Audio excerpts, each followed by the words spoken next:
प्रिय छात्रों, आज हम अध्याय 5 के कुछ जो परिभाषाएं छूटी हुई थी उनको पूर्ण करेंगे, जिसमें उस हेडिंग का नाम प्रतिरोधों का संयोजन था। तो प्रतिरोधों का संयोजन क्या है? प्रयोगात्मक कार्यों में कभी कभी हम एक से अधिक प्रतिरोध को जोड़ने की आवश्यकता होती है, तो इसे हम दो प्रकार से करते हैं। नंबर 1 श्रेणी क्रम में, नंबर 2 समांतर क्रम, जिसे हम पार्श्व क्रम भी कहते हैं। तो नंबर 1 श्रेणी क्रम। इस संयोग में जोड़े जाने वाले प्रतिरोधों का सिरे से सिरा जोड़ते चले जाते हैं। प्रत्येक प्रतिरोध का दूसरा सिरा उससे अगले प्रतिरोध के पहले सिरे से जुड़ता जाता है, जिस प्रकार आप चित्र में देख रहे हैं। पहले प्रतिरोध का पहला सिरा तथा अंतिम प्रतिरोध का दूसरा सिरा सेल से जोड़ देते हैं।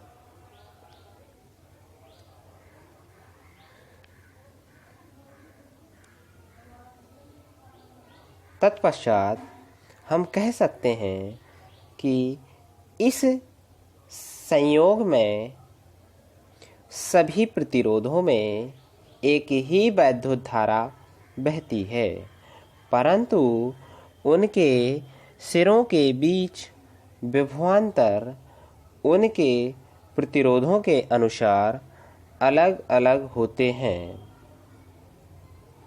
हम अपनी भाषा में इसको कह सकते हैं कि ऐसे या श्रेणी क्रम परिपथ में धारा तो समान, परंतु विभवांतर और प्रतिरोध भिन्न भिन्न होते हैं। जैसा आप चित्र में देख रहे हैं कि इनके प्रतिरोध क्रमशः R1, R2 व R3 है तथा इनके सिरों के बीच विभवांतर क्रमशः V1, V2 व V3 है। माना तीनों प्रतिरोधों में धारा I बह रही है, तब प्रतिरोधों की परिभाषा के अनुसार हमने ओम का नियम पढ़ा था। ओम के नियम में हमने देखा था कि जो विभवांतर होता है वह धारा के अनुक्रमानुपाती होता है, जिसे हम B इज प्रोपोर्शनल I लिख सकते हैं। और हमने जब इज प्रोपोर्शनल का चिन्ह हटाते हैं तो एक नियतांक R प्राप्त होता है, जिसे हम प्रतिरोध कहते हैं। इसी प्रकार हमने लिखा है, तब प्रतिरोध की परिभाषा के अनुसार V1 बराबर IR1, पुनः V2 बराबर IR2, फिर से पुनः V3 बराबर IR3। अब हम दोनों बिंदुओं के बीच कुल विभवांतर प्राप्त करते हैं। तब V बराबर V1 plus V2 plus V3। V1 का मान हमने प्राप्त किया था IR1, V2 का मान IR2 और V3 का मान IR3, जिसमें हमारा I ओवेनिस्ट है तो हम I को बाहर निकाल लेते हैं।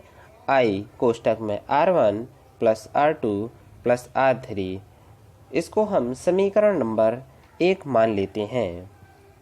यदि तीनों प्रतिरोधों का तुल्य प्रतिरोध R हो तो अब बात आती है तुल्य प्रतिरोध की। तुल्य प्रतिरोध किसे कहते हैं? यदि हम किसी वैद्युत परिपथ में किन्हीं दो बिंदुओं के बीच लगे कई प्रतिरोधों को हटाकर उनके स्थान पर केवल एक ऐसा प्रतिरोध लगा दिया जाए जिससे परिपथ की धारा तथा उन दोनों बिंदुओं के बीच विभवांतर के मान में कोई परिवर्तन ना हो, तो ऐसे प्रतिरोध को तुल्य प्रतिरोध कहते हैं, जिसे हम इंग्लिश में इक्विवेलेंट रेजिस्टेंस कहते हैं। ठीक, आगे देखते हैं। तो मान लिया था यदि तीनों प्रतिरोधों का तुल्य प्रतिरोध R हो तो V बराबर IR। समीकरण 1 में V का मान रखने पर IR बराबर I कोष्टक में R1 plus R2 plus R3, R बराबर R1 plus R2 plus R3 प्राप्त करते हैं। अर्थात श्रेणी क्रम में जुड़े हुए प्रतिरोधों का तुल्य प्रतिरोध उन प्रतिरोधों के योग के बराबर होता है। स्पष्ट है कि श्रेणी क्रम में तुल्य प्रतिरोधों का मान प्रत्येक प्रतिरोध के अलग अलग मान से अधिक होता है।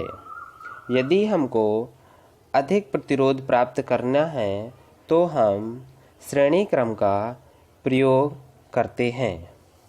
दूसरा है हमारा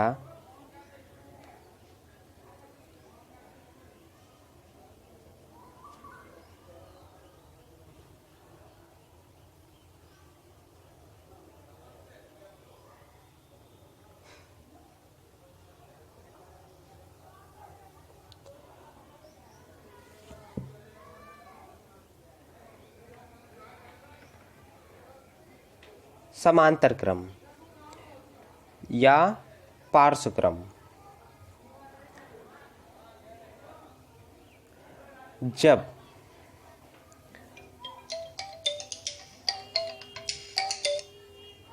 जब दो अथवा दो से अधिक प्रतिरोध इस प्रकार जोड़े जाते हैं कि उन सबके सिरे एक बिंदु से तथा दूसरे सिरे एक अन्य बिंदु से जुड़े हों तो इस संयोग को पार्श्व क्रम कहते हैं। अर्थात हम कह सकते हैं कि जब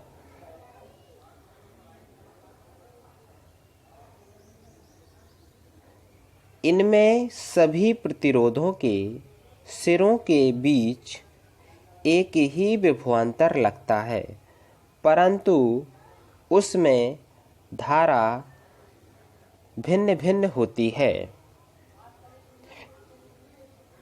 ऐसा क्यों होता है? यदि हम एक पाइप ले लें और पाइप में पानी प्रवाहित करें और उस पाइप में हम 3 जगह छेद कर दें तो वह 3 जगह से पानी निकलना प्रारंभ हो जाएगा। तो उसमें किसी छेद से थोड़ा सा कम या थोड़ा सा ज़्यादा पानी प्रवाहित होता है।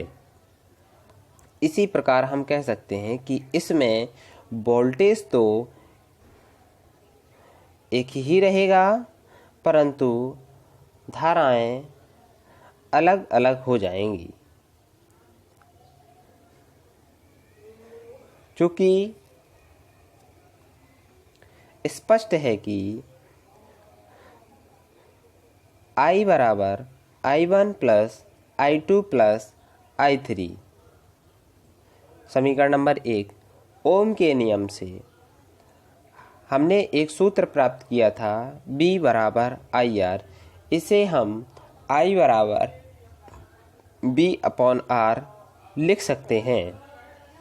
तो पहले प्रतिरोध में धारा I1 बराबर V/R1, दूसरे प्रतिरोध में धारा I2 बराबर V/R2 तथा तीसरे प्रतिरोध में धारा I3 बराबर V/R3। तो समीकरण 1 में धाराओं के मान रखने पर I बराबर V/R1 plus V/R2 plus V/R3। समीकरण नंबर 2। यदि R1, R2 तथा R3 के परिणाम के बराबर प्रतिरोध R हो तो I बराबर V/R। तो समीकरण नंबर 2 में I का मान रखने पर V/R बराबर V/R1 plus V/R2 plus V/R3। V को हम कॉमन ले लेते हैं, तो V कॉमन लेने पर प्राप्त होता है V/R बराबर V कोष्टक में 1/R1 plus 1/R2 plus 1/R3 कोष्टक बंद। V से V को कट कर दिया जाता है, तो 1/R बराबर 1/R1 plus 1/R2 plus 1/R3 प्राप्त करते हैं। अर्थात हम कह सकते हैं कि पार्श्वक्रम या समांतर क्रम में जुड़े हुए प्रतिरोधों के तुल्य प्रतिरोध का व्युत्क्रम उन प्रतिरोधों के व्युत्क्रमों के योग के बराबर होता है।